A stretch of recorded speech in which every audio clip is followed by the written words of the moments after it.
What we're doing at this point in our conversations is considering the general source or foundation for any kind of psychological or emotional work that any one of us as an individual is doing. And one of the first and most important generalizations about it is the fact that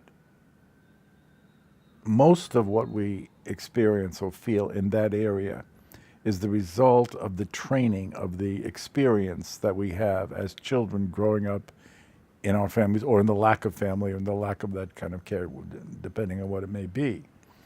Now, what I'm saying about that essentially is that the native endowment of a child when that child is born is always present.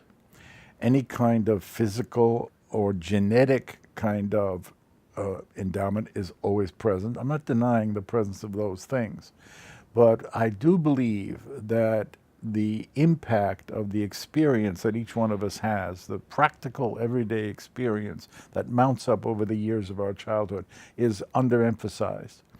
In a way, that amounts to a kind of self-serving attempt on the part of parents to avoid their responsibility for what's going on. So there's a radical sense here in which you hear me truly. I am laying the responsibility on the parents. Now, I want to be careful about that because an enraged assault on the parents of this world is very far from what I am advocating or standing for. But the balance, I think, is struck if we say that the impact of what the parents do or don't do, say or don't say, is everywhere present in the experience of a child or children in a family. Yes, the impact of what they do or implicitly state in their interactions with the children is always there, but they don't know it.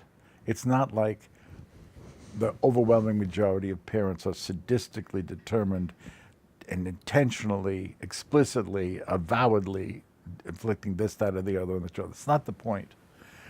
But this tendency, which I observe in the culture, let's give the kids pills. Let's send the kid to a therapist. Let's put the children in this, that, or the other kind of care because obviously something wrong with them, with him, with her, you see, is a way of avoiding what I believe to be the paramount source of what any child is doing, feeling. The author, Alice Miller, tried, I think, valiantly to put the emphasis on this, but I don't think she was ferocious enough. I don't think she was as explicit. But her book, like The Drama of the Gifted Child and For Your Own Good, points very definitely at the fact that the children are radically emphasized and radically influenced by what the parents do and what the adults around them do. And as a result, are going to have in them a kind of pattern which is the result of what they experience. Now, it is this pattern that I allude to that I call basic training. In other words, I'm using a metaphor, obviously, comparing it to the military. But when a young military is inducted into the military service, what he or she is subjected to is a kind of training of the typical events that are going to occur in a military situation. And the whole idea is that the individual should be trained to kind of automatically recognize and react to the situation. That's why the example that I point to is the fact that a 60-year-old man who was walking in one of the streets of Manhattan will hear a taxi backfire and hit the dirt because he knows in this instinctive, trained way what the meaning of that noise is, even though, in fact, given his age, given the circumstances, given where he's located, the noise has nothing to do with what he implicitly, automatically connects it with. Now, my point about that is that that's exactly the way our basic training works when we have a series of experiences with our parents.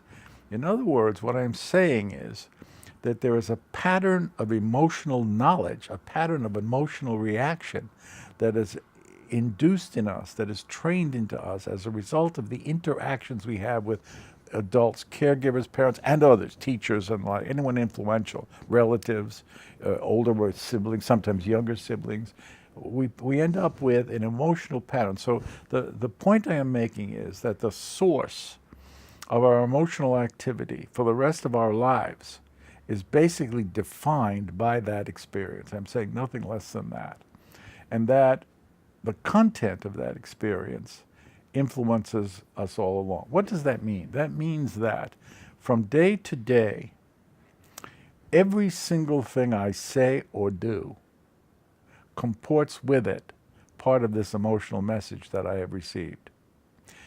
It implies that from day to day, from hour to hour, everything I hear or it is done with me or not done, so on, I associate with part of that emotional message that is there. And my proof of that, as I've already mentioned, is the fact that if you look at good acting in a stage performance or in a TV show or in a film, what makes the acting good is the actor's ability to kind of convey those underneath the surface, underneath the words, underneath the activity. Subtext, as it's referred to, you see, what's really going on in him or her as a character. Now, the reason that's good acting, the reason that that's realistic, the reason that convinces us is because that's what we do every day. In point of fact, that's real human life, influenced by those kinds of feelings. Now, as anyone who deals with me knows, I think it's important to recognize that most of us go through life with no awareness that that drama is enacting, that that set of emotions is going on. That's why I call it basic training, for one thing, you see. And that's why I'm say with perfect conviction, I don't doubt it, that most parents have no idea that they're doing this, that, or the other to their children, because to know it, they'd have to be conscious, aware of this pattern of feelings in them, and then aware of what they're doing with the children.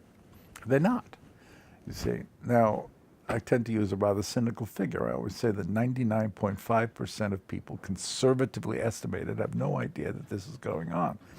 And we go through life, the events of every day generally are taking place without our being aware of this aspect of who we are.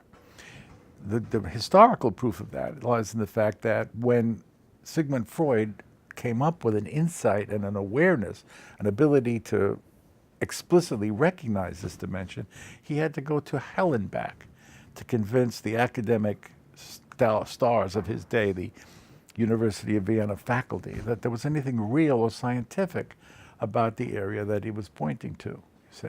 Now, since then, the psychological profession has gone on assuming this, but there are trends in this which are inimical to this point of view that I'm stressing. In other words, I think the generalizations that are couched in terms like disorders and mental illness and so on obscure the unique, individual, personal manner in which this basic training is instilled in every one of us. And I think it's the recognition of the uniqueness, the individual quality of this, that's absolutely fundamental to effectively working on it, or else we're simply inflicting the same blindness, the same lack of awareness that was inflicted on us when we were children. We'll have more to say about that as we consider the individual instances of this kind of feeling that is in each one of us. Now, eventually we will talk about such individual things, but right now I want to establish these kind of general assumptions that I think are fundamental to really understanding what's going on in the world of therapy, in the world of emotional interaction, in the world of human behavior.